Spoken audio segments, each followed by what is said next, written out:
we're closer to 2024 than we are to 22. So, we're at the last half of 23. 24 will be here in a few months. That's only 4 years away. We'll be at 2028. Why is that even important? Why does that even matter? Well, 4 years from now may seem like a long time, but go back in time 4 years, 2019. Didn't it seem like a whole different world in 2019? Before Corona, before a lot of the changes to culture, politics, business, employment. That was only 4 years ago, 2019. Housing market. Think about what you could buy a house for in 2019. You could get a 2 or 3% mortgage. You could buy a nice car for 30 grand in 2019. Now, not so much. So, how much different will it be in 2028? Well, that we like to talk about things like AI and EVs and how it's going to affect the future and also housing. Today's no exception. A lot of us, a lot of people, armchair economists, people that have a vested interest in what you're going to pay for a car, what you're going to pay for real estate, might be wondering, well, what can I expect in 4 years? Is the housing market going to crash? Will prices come back down to earth or not? Will interest rates come back down? Will vehicles be more available? Like, even now, you can go into a new car dealership and you may not find a whole lot of inventory in most stores, although there's some exceptions to that for certain types of cars, which we'll talk about. That changes things. In 2018 or 19, when you walked into a dealership to buy a car, you could get a pretty good deal. They were offering thousands off, and there were maybe 15 or 20 cars that would be acceptable to you. Now you walk in, and maybe you're lucky to find one car that's even close to what you want. That changes things. Maybe you don't get exactly the options you want, exactly the color you want. You're looking to buy a house. Maybe you're looking to rent a house. What are your options? Not that much. So let's take a look and see what the market is doing. Because here's the thing. There are forces out there, dealerships, governments, manufacturers, that want to switch everything over to EV.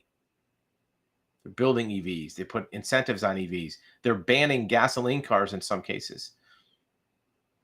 What is that doing to the market? Well, here's a story. EV charging satisfaction continues to drop. Well, one of the biggest complaints about electric vehicles, one of the biggest obstacles to electric vehicles, is that you can't charge them. You can't just pop into a gas station, spend a minute or two filling up, and on your way.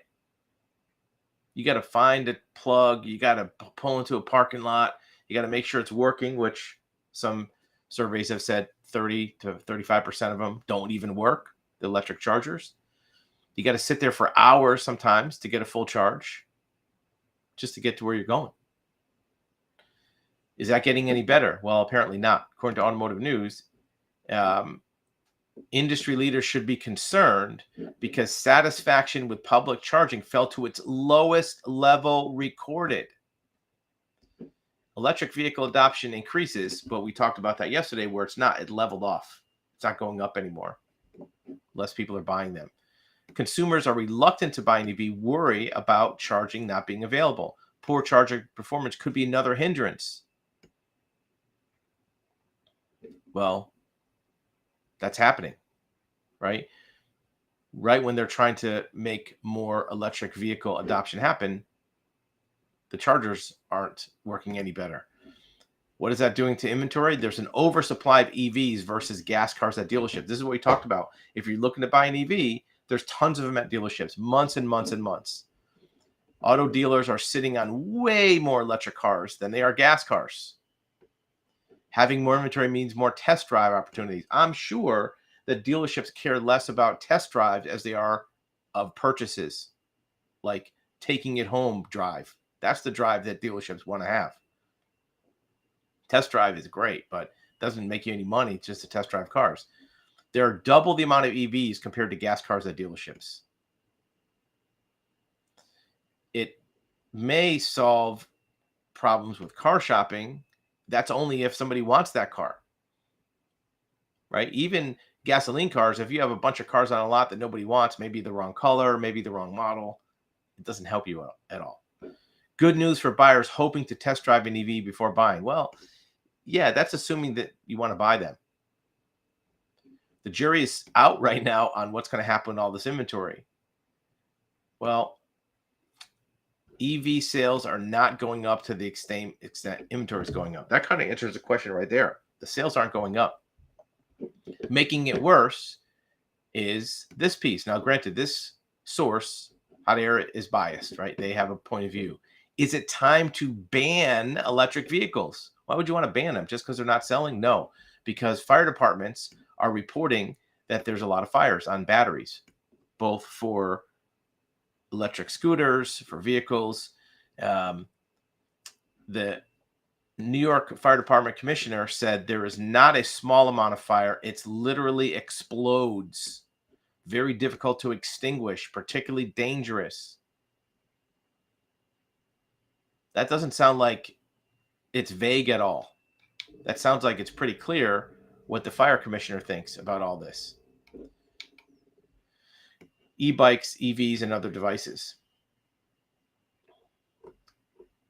There was a cargo ship shipping some EV Mercedes in Europe that caught on fire too.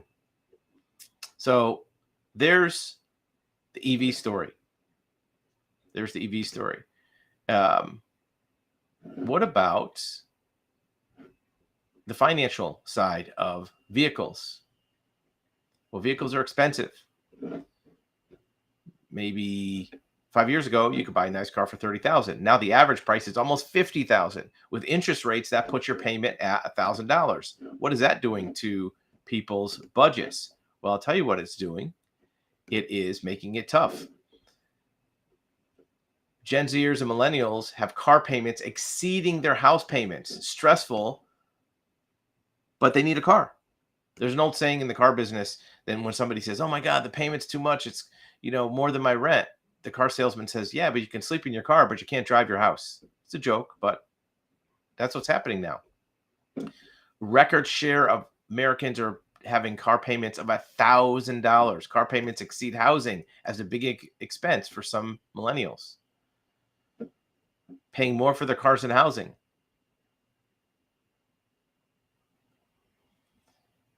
That's already starting to create some issues. One of the issues is delinquencies are jumping. Credit card and car loans. Auto loan delinquencies higher than pre-pandemic levels. Credit card delinquencies up. So the pressure of finance is already starting to affect people's ability to pay. What's not going up in delinquencies? Mortgage delinquencies remain very low. Remains very low. And there's a whole article about it. Delinquency rate now at its lowest rate. This is National Mortgage News.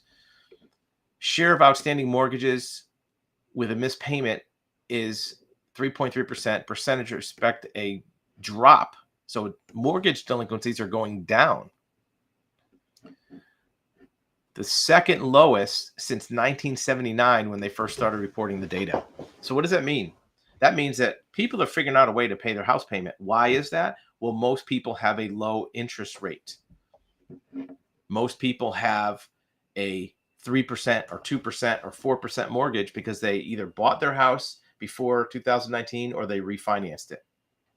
The people who bought since 2019, they've only had the house for a couple years. They're probably not in delinquency mode yet. Is that going to happen? Maybe. But the underwriting standards for mortgages is so stringent now that it's very difficult to be in a position where the mortgage company looking far into the future could ever see a scenario where you can't pay your mortgage because they do their homework. They actually now have pre underwriting. So if you get approved for a mortgage, you have your closing coming up, a week or two before your closing, they look at everything again. Your income, your payroll, your bank statements, all your details, just to make sure that they didn't miss anything the first time when they approve your mortgage. That's a thing. It's the double, triple check. So mortgage delinquencies aren't going to go up. What does that mean for housing prices? It's very unlikely house prices are going to go down. They're only going to go down if people need to sell their house. Well, if the delinquencies are down, lowest level since 1979, and the new mortgages are being scrutinized very carefully, the only people that are going to sell are people that want to move to a different part of the country. Maybe somebody's deceased. Those are pretty rare. And there's still a pent up demand of buyers. They're going to snap up those houses for big money. Big money. There are still hedge funds out there buying up single family homes for rental. So what do? Well, there is a solution you may have. If you have a job, making some money, you want to maybe increase your odds of having a secure retirement or even just secure finances. Look, this guy here, Grant Cardone, you may not have heard of him. He's kind of like sales kind of guy, investor kind of guy, business guy. He's a little outspoken. If you saw him talk, you might think he's arrogant or egotistical. Either way, he's built up billions of dollars in revenue. Scaling your profits to $1 million comes down to two things.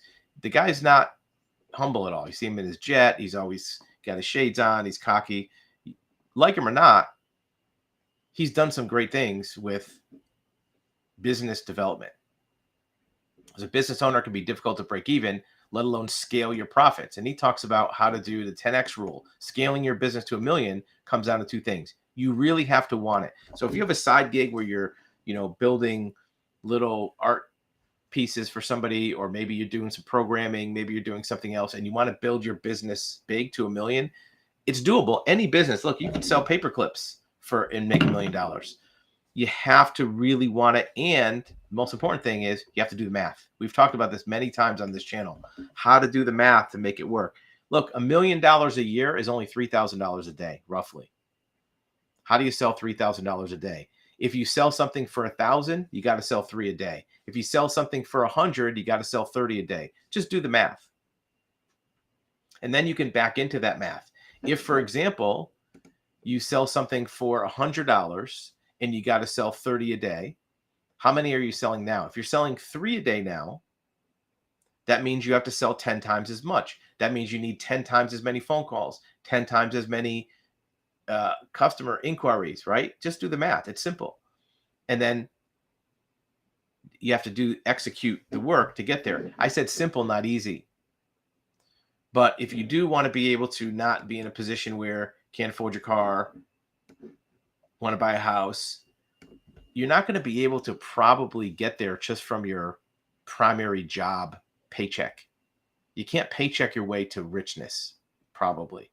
You need something on the side. Maybe that thing eventually gets bigger. Maybe it doesn't.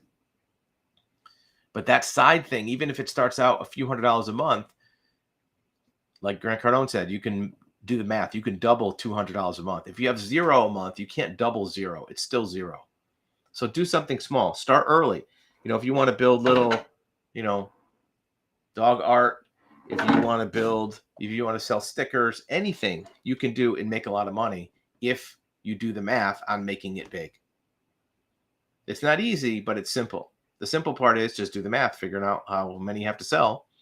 The hard part is really wanting it and sticking with it when times get tough, because things always do. They talk about how, 80% of businesses fail in the first 2 or 3 years. It's not because the business was no good. It's usually because the person faced some hardship and they gave up. They spent too much money. It wasn't fun anymore. There was a challenge. There was a competitor. And if that happens, if you really, really want to do it or really like it, you'll get through that hardship. It's not easy, but it is simple. 2 different things, simple and easy. So remember, housing prices probably aren't going to go down. EVs are being pushed, even though they're not working. AI is coming for your job. I know you have an opinion about all this. Let us hear what it is.